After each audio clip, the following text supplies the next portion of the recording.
আমরা ছোট থেকেই একটি ছেলে এবং মেয়ের মধ্যে সব জায়গায় পার্থক্য দেখি, সেটা স্কুল হোক কিংবা নিজের বাড়ি। তাই ছোট থেকেই শিক্ষাটা ঠিক মতন দিন। ছেলে মেয়ে কখনো আলাদা নয়, সেটা বুঝান নিজের সন্তানদের।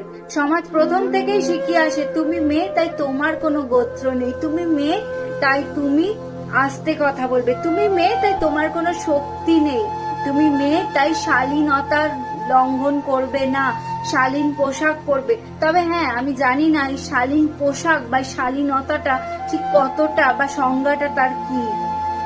সমাজ মেয়েদের বুঝিয়ে দেয় যে প্রতিটা পদে পদে তাদের জন্য বিপদ অপেক্ষা করছে। সমাজের মনুষ্যত্ব তো কবেই পুরো ছাড়খাড় হয়ে গেছে। যদি সত্যি সুন্দর সমাজ তৈরি করতে হয় তাহলে সেটা নিজের বাড়ি থেকে শুরু করুন, ছেলে কিংবা মেয়ে নির্বিশেষে। দয়া করে আমাদের চারিপাশে ঘটে যাওয়া সমস্ত খারাপ ঘটনাগুলোর প্রতিবাদ করুন, সেটা ছোট হোক কিংবা বড়।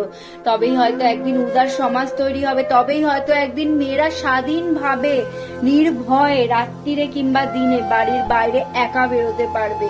নাহলে সমাজের কোনোদিনও পরিবর্তন হবে না। কোনো সরকার কিংবা কোনো প্রশাসন আমাদের সমাজে পরিবর্তন করতে পারবে না, কারণ আমাদের নিজেদের চিন্তা ভাবনাটাই ঠিক নয়, আমাদের শিক্ষা ঠিক নয়।